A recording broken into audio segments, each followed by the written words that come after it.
José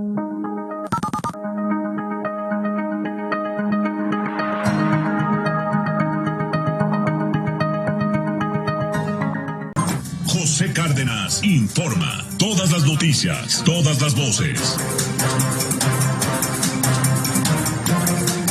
Este mediodía en Nueva York, en la Corte del Distrito Este de aquella ciudad, se presentó el general de división Salvador Cienfuegos Cepeda, exsecretario de la Defensa Nacional durante el gobierno de Enrique Peña Nieto. Y ante el juez se declaró no culpable de los 3 cargos por narcotráfico y 1 de lavado de dinero que le son imputados justamente por la justicia. ¿Cuáles son esos cargos? Conspiración internacional para la fabricación y distribución de heroína, cocaína, metanfetamina y marihuana. Conspiración para importación de heroína, cocaína, metanfetamina y marihuana. Conspiración para distribución de heroína, cocaína, metanfetamina y marihuana. Conspiración por lavado de dinero de ganancias de narcóticos. El caso del general lo lleva el juez Brian Cogan, el mismo juez que lleva el caso en contra del exsecretario de Seguridad Pública Federal, Genaro García Luna. La audiencia hoy en la Corte del Distrito Este, Corte Federal del Distrito Este de Nueva York, se tornó accidentada y fue aplazada por fallas técnicas debido a interferencias de ruido causados por personas que se unieron a la videollamada. Acuérdese que no es presencial el asunto, sino a distancia, y el ruido lo hacían, la mayoría lo hacían reporteros mexicanos. Ante el juez federal de la Corte del Distrito Este de Brooklyn, Cienfuegos rechazó los 4 delitos en su contra. No culpable, su señoría, fue la respuesta del ex jefe del ejército mexicano y sus abogados, luego de que el juez Gold le preguntara su posición y le expusiera acusaciones. El general de división estuvo representado por sus abogados Edward Sapón y Michael Vitalino. Son quienes llevan en este momento el tema relacionado con la defensa, luego de que el general fue trasladado a Nueva York apenas el viernes de la semana pasada en la noche. Él había sido detenido previamente en Los Ángeles, California, el 15 de octubre, ya va a ser un mes. Esto a decir del Departamento de Justicia de los Estados Unidos, porque entre 2012 y 2018, dicen quienes lo acusan, abusó de su posición para ayudar al cártel de los hermanos Beltrán Leiva. Se declara no culpable de los 4 cargos que le imputa la justicia estadounidense el ex secretario de la Defensa Nacional, Salvador Cienfuegos Cepeda. Vamos con Alfonso Zárate. En este momento, Alfonso es periodista, él escribe Los usos del poder en el periódico El Universal todos los jueves, es también consultor interdisciplinario, columnista del periódico El Universal. Él quiere comentar sobre el tema también de carácter judicial que se ha desatado en los últimos días respecto al exsecretario de Hacienda y Crédito Público y ex canciller de la República, Luis Videgaray Caso. Hoy trasciende que la Fiscalía General de la República se desiste de la orden de aprehensión que solicitó contra Luis Videgaray. Hace unos días la Fiscalía emitió un comunicado donde había señalado que hasta el momento no había pronunciamiento por parte del juez respecto a la orden solicitada. El documento deja claro que solo se le pidió aclarar su petición. Incluso ayer el presidente de la República mandó decir a Luis Videgaray que se presentara ante las autoridades judiciales, que si nada hizo, pues no tiene por qué temer. El que nada debe, nada teme. Fue lo que recomendaba el presidente de la República. Esto se lo pongo al aire antes de hacer el contacto con Alfonso Zárate. Una persona está involucrada, pues se le está acusando y es inocente, pues que muestre disposición para declarar, presentarse. El que nada debe, nada teme. Lo que más destacó en el planteamiento, en la acusación contra Luis Videgaray, fue el delito de traición a la patria, algo que es sumamente fuerte. Esto se difundió, le digo, hace ya unos días. Alfonso Zárate, un saludo muy cordial, buenas noches. Igualmente para ti, buenas noches. Buenas noches. Bueno, le están acusando de varias cuestiones, de haber recibido dineros, en fin, pero algo grave, traición a la patria. Creo, Pepe, que antes de analizar exactamente el tema de la traición a la patria, vale la pena ofrecer algunos elementos cuando menos en algunos trazos, el perfil del personaje y decir en primer lugar que Luis Videgaray Caso fue quizá el alumno predilecto de Pedro Aspe Armella y que se vinculó a la cofradía mexiquense en los días en que gobernaba Arturo Montiel, un político insaciable que en sus delirios creyó que podía comprar la presidencia de la República. Y desde entonces Videgaray conoció a Enrique Peña Nieto, uno de los Golden Boys de Montiel, y no se le despegó nunca.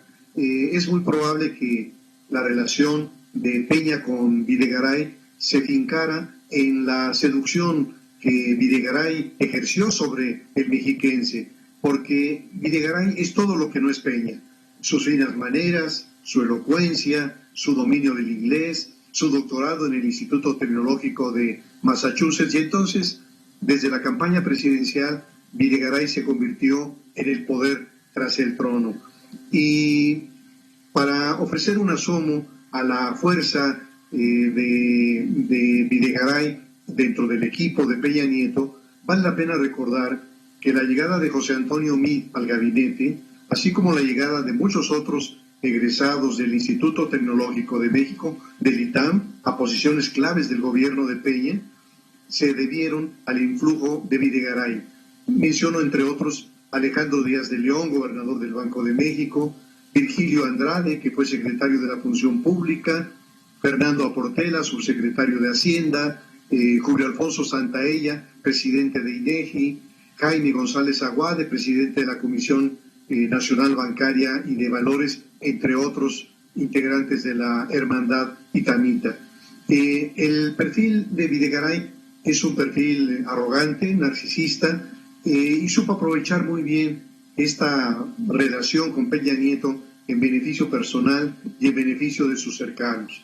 La famosa casa de descanso en Malinalco, por ejemplo, fue adquirida por Videgaray del grupo IGA de Juan Armando Hinojosa, un grupo que se benefició con cuantiosos contratos durante el gobierno de Enrique Peña Nieto, y es en ese mismo tiempo en el que el grupo IGA creció y diversificó sus negocios.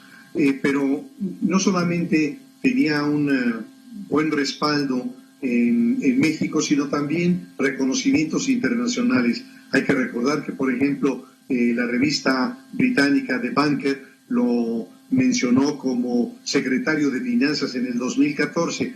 Pues a pesar de esos reconocimientos, los errores en su conducción económica fueron evidentes: devaluación del peso, crecimiento de la deuda externa, un gasto ineficaz, incontrolado, y desde luego, mientras tanto, se precarizaba el empleo.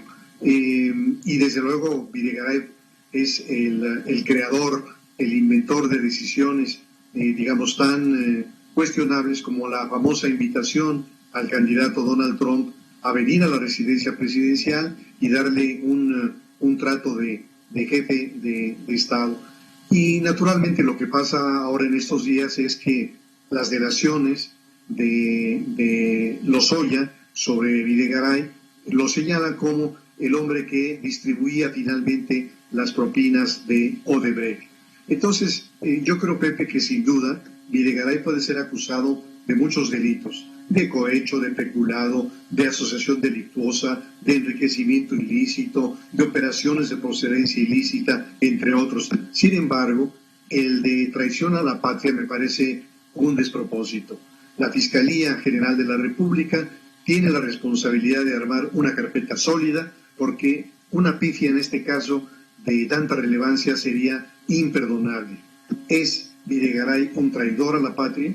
Bueno, la traición a la patria implica la realización de actos contra la independencia, la soberanía, la integridad de la nación mexicana, con la finalidad de someterla a personas, grupos o gobiernos extranjeros. Así que es una acusación que sacude, que genera ríos de especulaciones, pero creo que es un exceso calificar como traidor a la patria a quien es meramente, para decirlo en palabras del presidente, un ambicioso vulgar. Hubo una presentación originalmente de una orden para solicitar una orden de aprehensión a la justicia contra el secretario Luis Videgaray por parte de la Fiscalía. Sin embargo, fue rechazada por el juez, toda vez que trascendió el expediente no estaba bien integrado. Ahora la Fiscalía pide que se deje a salvo su derecho de poder presentar posteriormente una nueva solicitud de orden de aprehensión en contra de este personaje, de Luis Videgaray Caso, ya sabemos, exsecretario de Hacienda y exsecretario de Relaciones Exteriores y hombre fuerte, sin duda, un hombre muy fuerte, el poder detrás del trono en el caso de la presidencia de Enrique Peña Nieto. Sin duda, Pepe, yo creo que llama la atención el que no solamente en este, sino en algunos otros casos de gran relevancia, el Ministerio Público mexicano presente acusaciones endebles. Y uno se pregunta si en casos de gran impacto social como el de Videgaray son capaces de armar una carpeta de investigación endeble, ¿qué ocurre con el resto de los casos?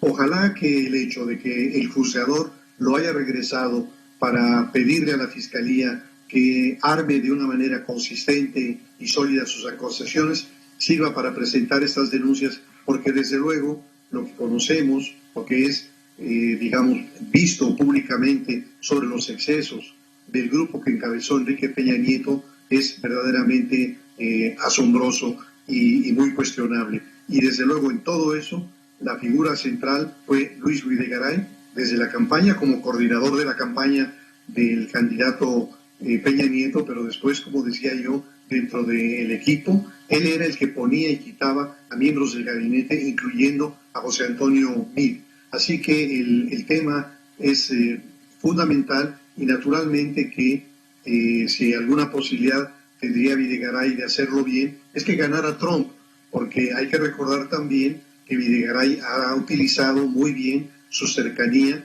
con su excompañero en el Tecnológico de Massachusetts, que fue Jared Kushner, el yerno y asesor importantísimo de Trump. Así que en este momento Videgaray también debe estar poniendo velas prendidas para que Trump se quede con la presidencia. Te agradezco mucho el comentario, Alfonso Zárate, como siempre. Un abrazo, Pepe. Un abrazo muy fuerte para ti también. Alfonso Zárate, los usos del poder, en colaboración especial con Grupo Fórmula Noticias.